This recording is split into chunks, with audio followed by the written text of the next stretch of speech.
Bonjour, chers frères et sœurs. Bonjour. Bonjour, chers frères et sœurs. Bonjour. Voilà, merci. Voilà, je voulais d'abord commencer par parler français.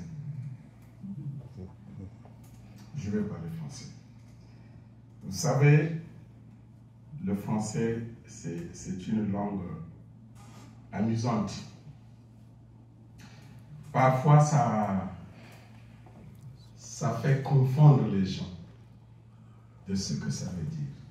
Donc, j'ai une petite phrase ici pour ne pas que tout le monde soit triste comme moi.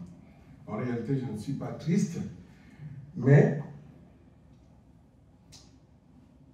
je ne sais pas parce que quand une situation se passe chez les voisins, ça n'a pas beaucoup d'impact sur toi. Parce que c'est chez les voisins. Mais quand ça passe dans ta maison, là tu peux sentir que voilà, oh c'est sérieux. D'abord, avant que j'entre dans le message, je voulais parler français comme je l'ai dit.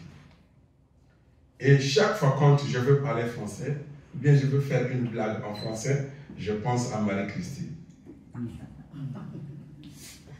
Ici, voilà la phrase. Mon père est mère. Ma tante est sœur. Mon cousin est frère. Et mon frère est ma sœur. Voilà la confusion. Ça sonne, c'est-à-dire que c'est comme si c'est une répétition, mais ça a un sens. Mon père est mère. Ma tante est sœur. Mon cousin est frère. Et mon frère est ma sœur. Mon père est maire, le maire de la ville. Ma tante est sœur, ce qu'on appelle nonne, voilà, une religieuse. Et mon cousin est frère, c'est-à-dire c'est un prêtre. Et mon frère est ma sœur, c'est-à-dire il fait le massage. Mon frère est ma sœur, donc il fait le massage. Il est ma sœur. Ce n'est pas qu'il est ma sœur. Voilà la beauté du français. Ce qui fait que quand on comprend le sens des mots ou des phrases, on n'a pas de problème. Mais parfois, on appelle ça misunderstanding, c'est-à-dire quelqu'un a dit quelque chose et tu n'as pas compris et tu te révoltes ou bien tu tournes le dos. Mais la question, c'est quand tu n'as pas compris, va demander. Voilà, je reviens au sujet, c'est que je voulais parler de l'attribut féminin du parent céleste. Je disais que quand une situation se passe ailleurs, ça n'a pas beaucoup d'impact. Et quand ça passe chez toi, tu as un problème. Et tu peux sentir ce que les autres sentent quand ça se passe chez eux. Quand j'étais jeune, juste à quelques millimètres que je joigne l'église de l'unification, à quelques centimètres. Notre maison, comme je prenais de l'âge, mes parents avaient décidé de changer ma chambre en appartement. C'est-à-dire, là où il y avait la fenêtre de ma chambre, ils ont fait la porte. Donc maintenant, j'avais un salon-chambre. Alors maintenant, ma porte faisait face aux appartements des voisins et il y avait un bâtiment long qui avait beaucoup de locataires et tout. Donc le matin, comme d'habitude, je voulais toujours être beau garçon, joli garçon et tout. Je suis sorti pour me peigner. Mais quand j'ai fait le miroir comme ça, derrière mon miroir, j'ai vu la fumée. Je n'ai pas compris d'où vient la fumée. J'ai fait comme ça, il n'y a pas de fumée. J'ai refait comme ça. Or, la fumée sortait le bâtiment des voisins là-bas. Donc, quelqu'un avait jeté du feu par la fenêtre derrière et les portes, et tout le monde était au travail. Donc tout le bâtiment, je pense que ça faisait 7 ou 10 portes comme ça. C'est quand même pavillon, quoi. Voilà. Donc la fumée montait, mais j'ai dit comme ça, mais il y a le feu. Mais il n'y a personne, tout le monde n'est pas là. Maintenant, c'est pas chez moi. Je fais quoi? J'ai pris la responsabilité de crier. Et j'ai eu des gens du quartier qui sont venus casser les portes parce qu'il n'y avait personne. Si on ne casse pas les portes, tout sera en lambeaux. Donc, il fallait casser les portes. On a pris la responsabilité de casser les portes pour sauver les biens. Et tout le monde était au boulot. Ce n'était pas chez moi. Je pouvais m'en passer. Mais j'ai dit non. Si ça m'arrivait moi. Qu'est-ce que je voulais dire? Plus tard, je vais revenir à ce point-là pour voir que quand ça tombe chez les uns, chez les autres, qu'est-ce que je fais? Si ça tombe chez moi, qu'est-ce que je fais? Je voulais lire la parole de Jésus dans Jean 16, 25, qui dit quoi? Je vous ai dit ces choses en parabole. C'est Jésus qui parle. Je vous ai dit ces choses en parabole. L'heure vient où je ne vous parlerai plus en parabole, mais je vous parlerai ouvertement du Père, du Parent céleste. Ça, c'est Jésus qui dit. Et quand il dit, je vous ai dit ces choses en parabole, il a dit, je vous ai dit ces choses en parabole. Donc, ça veut dire que il a des choses à dire, mais les conditions n'étaient pas viables pour qu'il soit clair. Donc, il était obligé de dire en parabole. Mais vous savez, derrière dire, il y a un autre mot. Derrière dire. Il a dit, c'est comme si j'ai des choses à dire. Mais derrière dire, il y a quel mot? Les Français. Derrière dire, il y a quoi? Faire.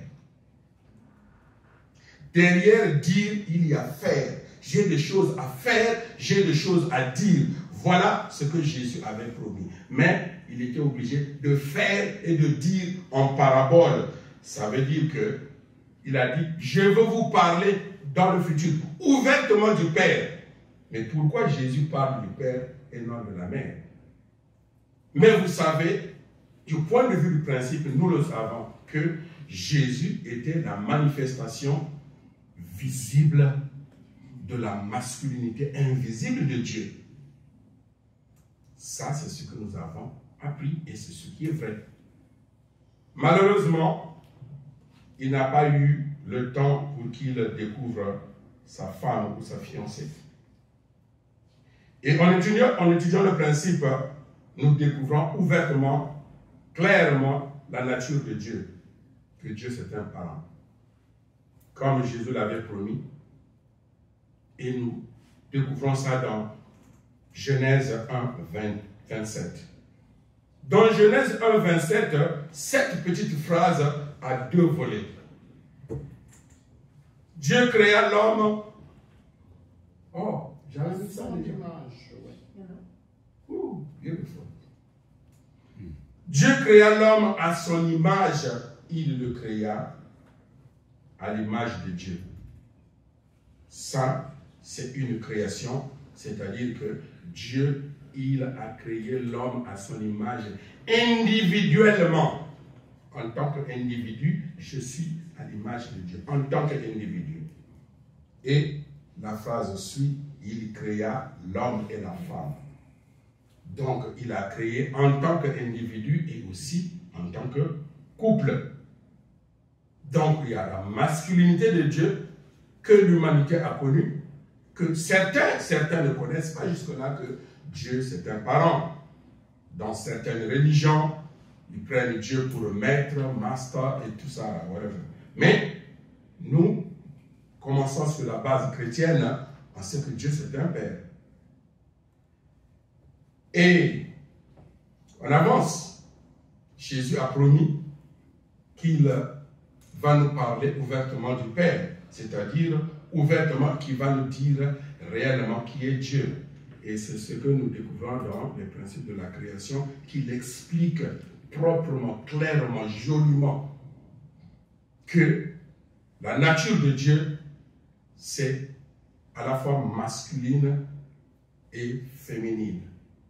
Mais jusque-là, nous avons encore, même nous, en tant que membres, on a encore des difficultés à prier au nom du Parent Céleste. On est encore au niveau du Père.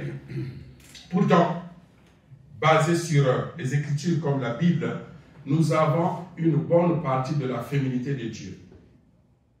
J'ai mentionné un certain nombre de versets, mais il y a un verset qui me touche plus. Ce verset a lien, a trait à Champoumoran.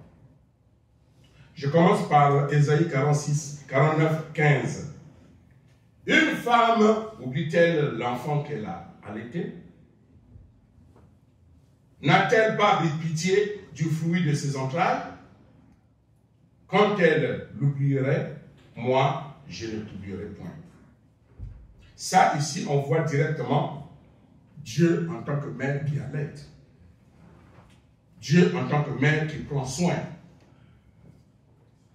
Donc ici, Dieu est présenté comme une nature, l'amour plus fort et plus fidèle que celui d'une mère qui prend soin de son enfant. Ça, c'est noir sur blanc, c'est dans la Bible. Donc Dieu parle ici en tant que mère. Ésaïe 66, 13. Comme un homme que sa mère console, ainsi je vous consolerai. Vous serez consolés dans Jérusalem. Ici, Dieu se présente comme une mère qui console son enfant.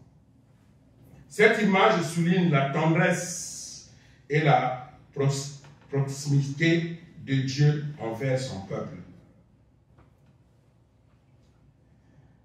Je saute le verset clé, Ésaïe 46, 14. C'est le verset que j'ai retenu pour fonder mon message. Mais je voulais lire d'abord Deutéronome 32, 11 à 12. Pareil à l'aigle qui excite sa nichée, voltige sur ses pattes, voltige sur ses petits, déploie ses ailes, les prend, les porte sur ses ailes. Ici, l'Éternel seul a conduit son peuple. Ici, l'image d'un oiseau maternel, l'aigle. Donc, ça prouve la nature de Dieu qui protège et qui élève ses enfants. Osée, c'est moi qui avais guidé les pas d'Éphraïm, le soutenant par ses bras, mais ils n'ont pas vu que je les guérissais. Ça, c'est souvent ce qui nous arrive. Donc, nous ne voyons pas la main de Dieu, nous ne voyons pas la main de la mère qui prend soin. Je les tirais avec des liens d'humanité, avec des cordages d'amour.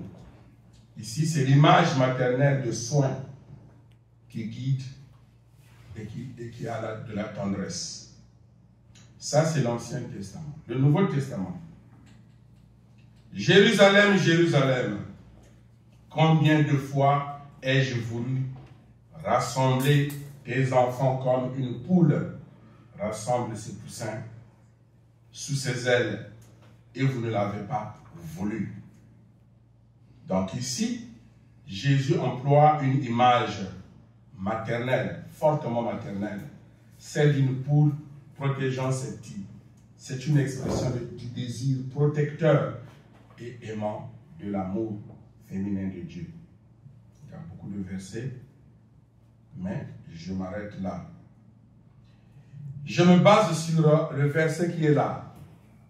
J'ai dit que pour ceux qui ont lu, qui ont pris le temps de lire le Champoumoran, avec cœur, avec découverte.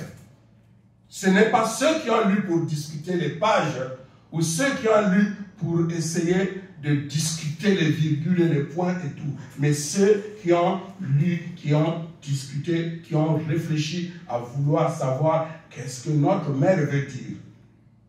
Quand j'ai vu ce verset, j'ai dit, tiens, mais tout est déjà écrit. C'est une lamentation de notre mère. Dans Tchampo Moran, vous allez trouver ça. J'ai longtemps gardé le silence. 53 ans de silence. Tu ne parles pas. Tu ne dis rien. Pourtant, tu as la vérité. Pourtant, tu as des choses à dire. J'ai longtemps gardé le silence. Je me suis tu. Ça, si ce n'est pas le cœur maternel. Chez nous, on disait qu'il n'y a que la maman qui connaît ses enfants. La maman ne dit rien. Je disais à quelqu'un, tu te lèves, tu trouves ta maman dans la cuisine. Avant d'aller te coucher, elle est toujours debout. Quand tu te réveilles, elle est toujours debout. Quand tu viens trouver tes chaussettes basiques, elle a arrangé. Quand tu as mangé, tu as laissé le plat dans la cuisine, elle a arrangé.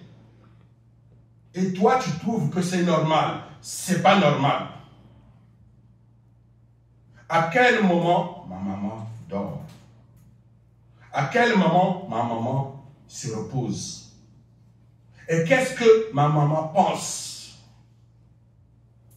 Elle ne dit rien. J'ai longtemps gardé le silence. Je me suis tu. Je me suis contenu. Comme un ballon. Je me suis contenu. Maintenant, now, je crierai comme une femme en travail. Maintenant, le temps est accompli, le moment est arrivé, je ne vais plus me taire. Je vais crier comme une femme en travail. Les femmes, les mamans ont l'expérience. Pendant l'accouchement, il faut crier. Et au même moment, il faut crier et il faut aussi pousser. Parfois, on est essoufflé, on n'a plus de souffle. Je serai allaitant. Vous savez, ce verbe-là plutôt, allaiter. Avant, je pensais que allaiter, c'est donner du sein à l'enfant. C'est ce que je pensais avant. Mais quand je suis allé dans la recherche, en lisant cette phrase, j'ai dit, mais cette phrase, ça c'est notre mère. Allaiter, être essoufflé, à court de souffle. Mais il faut que je fasse quelque chose. À court de souffle, étouffé, essoufflé. Il faut pousser, il faut crier. And you are not taking this for granted. Et les gens prennent les mots à la légère. Parce que c'est une femme qui est loin, c'est pas ma mère, c'est loin. Mais non, nous sommes une famille. Moi, je crois en cette famille. Si nous sommes une famille, ma maison est en feu. Ma mère ne dort pas. Ma mère est toujours debout. Est-ce qu'elle a besoin de massage pour ses pieds? Elle est toujours debout. Quand je me réveille le matin, le petit déjeuner est là. Ou l'eau chaude, c'est déjà prêt. Quand je me lève, tout est là. Avant d'aller me coucher, elle est toujours debout. Je me suis contenu. Et je dois crier. Et c'est le moment où je dois crier que les gens disent, ah, elle exagère. Ah, et pourquoi elle ne peut pas se taire? Mais elle a tellement souffert. Elle souffre, personne ne comprend. Jusqu'à quand vous allez comprendre? Jusqu'à quand nous allons comprendre? Il faut qu'elle crie, il faut qu'elle crie, qu'elle crie. Pour attirer l'attention de tout le monde. Ce n'est pas un rêve. Ce n'est pas une histoire racontée. C'est une réalité. C'est ce que nous vivons. C'est là où nous sommes. La preuve est là. Si nous sommes en France seulement, loin de la Corée, on va voir, c'est là-bas que ça se passe. Mais écoutez, nous avons des frères et sœurs qui sont de la France, qui sont sur place. Écoutez leur témoignage. C'est sérieux. Ma maison est en feu. Ma maison est en flamme. Qu'est-ce que je fais? Quelle est mon attitude? Je vais crier une fois. Je serai allaitant et je soufflerai tout à la fois. Au lieu d'attendre, on n'a plus le temps d'attendre. Maintenant, je dois souffler une fois pour toutes. Quand les femmes sont dans la salle d'accouchement, on dit, allez, pousse. Une seule fois te suffit. Fais vite, vas-y.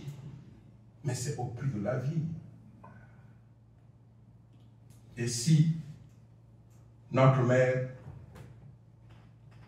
c'est le dernier bijou, c'est la dernière pièce de la providence de la restauration. Donc ça veut dire que tout est en elle. Et si elle partait avec une bonne partie de la vérité. Il faudrait qu'elle souffle tout, qu'elle crie, qu'elle allaite, qu'elle crie, qu'elle fasse sortir tout au même moment. À nous, enfants, de comprendre, de prier, de prendre ça au sérieux.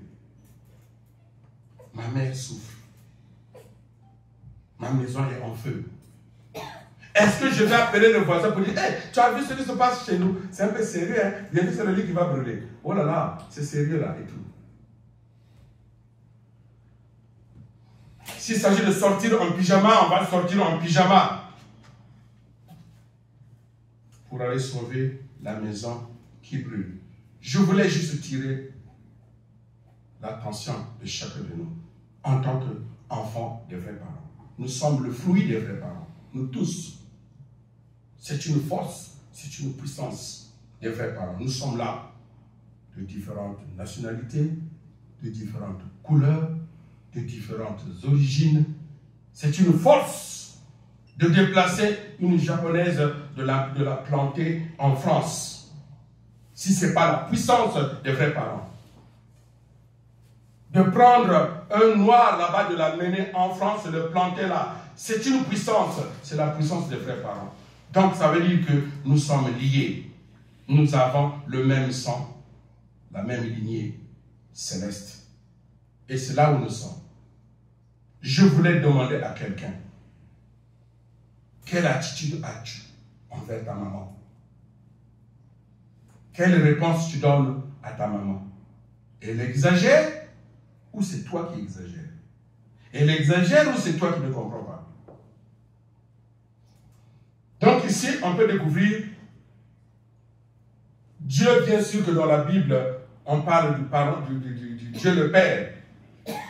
Mais pourtant, il y a beaucoup d'aspects féminins. On n'a jamais dit Dieu notre mère, mais ça est là. Ici, qu'est-ce qui est dit? Dieu n'est jamais appelé mère dans la Bible. Mais pourtant, il y a beaucoup d'aspects. Dans la Bible, de manière formelle, même si Dieu n'est jamais appelé mère dans la Bible, de manière formelle, comme il est appelé père, plusieurs images maternelles sont utilisées pour le décrire. Sa passion, c'est féminin. Sa tendresse et son soin. La maman prend soin, elle ne dort pas. Voilà la chanson là. J'avais bien voulu, mais les paroles ne sont pas que je sais. J'espère que vous avez capté les paroles. Ma maman ne dort pas. Surtout quand j'ai faim, elle doit faire 200 mieux pour que je mange. Si je suis malade, elle prie Dieu, guéris mon fils, ma fille, guéris mon enfant. Ma maman ne dort pas. Et quand j'ai pensé à ça, souvent je fais le lien. Voilà pourquoi j'ai mis le symbole d'une maman qui a l'enfant au dos. Parfois elle a mal au dos, mais l'enfant ne sait pas. La maman essuie les larmes, ne pleure pas devant ses enfants. Elle porte le poids. Sa tendresse et son soin, sa douleur pour enfanter un peuple nouveau. C'est ce que nous sommes en train de vivre aujourd'hui. un peuple nouveau. Le nouveau peuple du parent céleste. Il y a un point que je voulais oublier. C'est que nous avons connu Dieu le Père. Et nous étions comme des orphelins sans mère. Et pour la première fois, nous découvrons que nous avons une maman et nous sommes en train de la perdre. Pour la première fois, nous étions orphelins de père et de mère. Il n'y avait pas la maman, on ne connaissait que le père. Maintenant, la mère est là, c'est notre maman. Elle est là, la mère. Maintenant, on n'a pas encore enjoy, c'est-à-dire on n'a pas encore senti cet amour de maternel. La voilà, elle est en train de partir. Tu vas rester, croiser les bras. Fais une condition. Fais quelque chose. Comme je disais, Jésus a dit, j'ai des choses à dire. Derrière dire, il y a faire. Au lieu de se mettre en train de discuter, de voir les textes, il a dit, on dit et tout. Qu'est-ce que toi tu fais? Ça c'est vrai. Mais qu'est-ce que toi tu fais? Qu'est-ce que moi je fais? Est-ce que je me donne une condition, même une petite condition de 5 secondes, uniquement 5 secondes, que je sois vu ou pas, mais une petite condition de 5 secondes suffit pour que Dieu puisse faire, c'est comme collecter des signatures, collecter des prières pour que ça fasse un dossier pour défendre notre mère. Les conditions de prière, des conditions de prière faisant de ça un dossier. Parce que l'ennemi a fait un dossier. Satan a fait un dossier. Il a fait un dossier des erreurs accumulées. Il a fait un dossier. Et c'est ça qu'on présente comme PowerPoint à notre mère. Voilà, vous avez fait ceci dans le temps passé. Voilà, c'est le PowerPoint qu'il est en train de faire. Il a fait un dossier d'accumulation des erreurs, des choses et tout. Maintenant, il fait PowerPoint. À notre tour aussi de faire le PowerPoint. On fait le PowerPoint. Dans le sens, on se met debout pour dire non, c'est faux. Voilà ce que nous sommes. Le vrai amour, vous n'allez pas le trouver ailleurs que dans notre église. C'est notre église qui a ceci et cela. Voilà les accomplissements des vrais parents. Voilà ce que le monde est devenu. Voilà la contribution pour la paix mondiale. Qui est en train de faire le tour du monde pour parler de la paix mondiale? C'est nous. Ce sont nos vrais parents qui parlent de la paix mondiale. On se met debout, nous tous ensemble, on les soutient. Ce sont nos parents, ils sont en danger. On se met debout. Le danger de nos vrais parents sont nos dangers aussi. Nous tous, nous sommes en danger. Vous savez, quand Jésus était sur la croix, il a pleuré. Les gens ont dit, ah, il pleure parce qu'il est moitié homme, moitié, je ne sais pas. Mais pourtant, le principe révèle que Dieu, Jésus sur la croix, il pleurait parce qu'il a pensé, si moi qui suis l'olivier vrai, et je subis ceci, et ceux qui viendront après moi. Il a pensé au sort de ses disciples, à ceux qui viendront, comment ils vont souffrir. Il a pensé au sort de Dieu. Donc, nous tous, nous sommes en danger. On n'est pas à l'abri. On doit se mettre debout. On se soutient. Nous nous soutenons les uns les autres.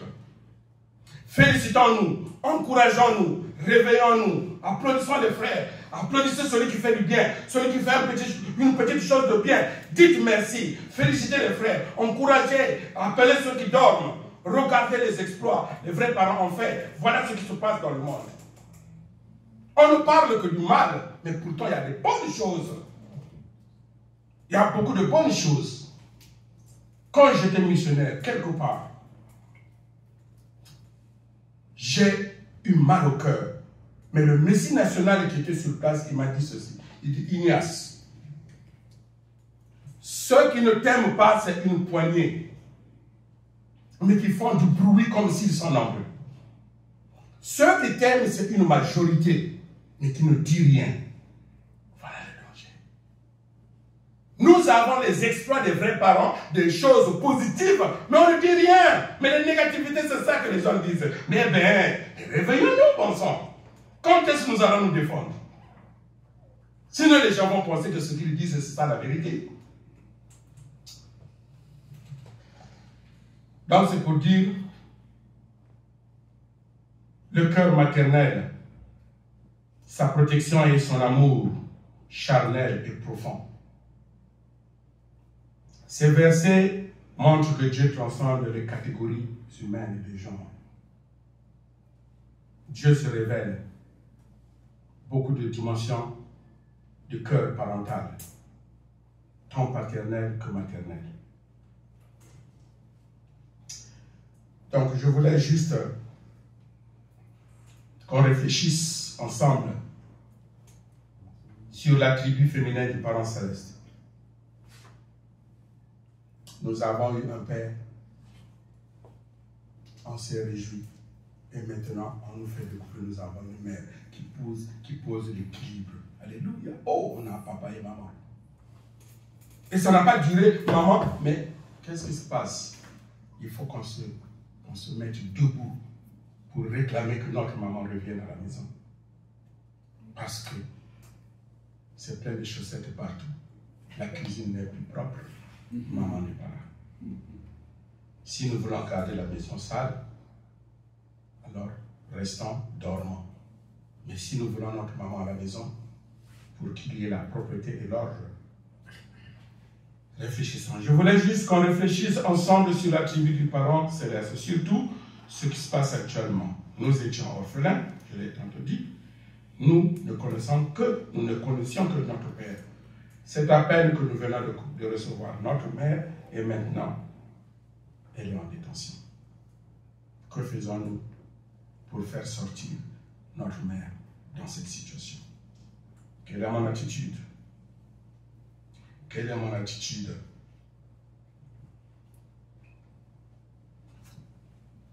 Quelle est mon attitude? La fois passée, j'ai posé la question à quelqu'un, à quelle époque sommes-nous? Quel moment vivons-nous? On a dit nous sommes l'âge du service, l'âge de l'assistance, l'âge de la présence. Il faut être présent, il faut assister, il faut participer. Quand la maison est en feu, tu ne vas pas rester les bras croisés. Il faut te lever, il faut participer. J'ai aidé une famille à déménager. Il y avait un garçon dans la maison. Il est juste assis avec son téléphone au lieu de se mettre debout pour aider. C'est sa maison, ce sont leurs fournitures. Mais lui, il est assis pour voir que les autres fassent. Je voulais nous encourager. Levons-nous. Faisons quelque chose. Adieu. Adieu. Je vais prier. Notre parent céleste,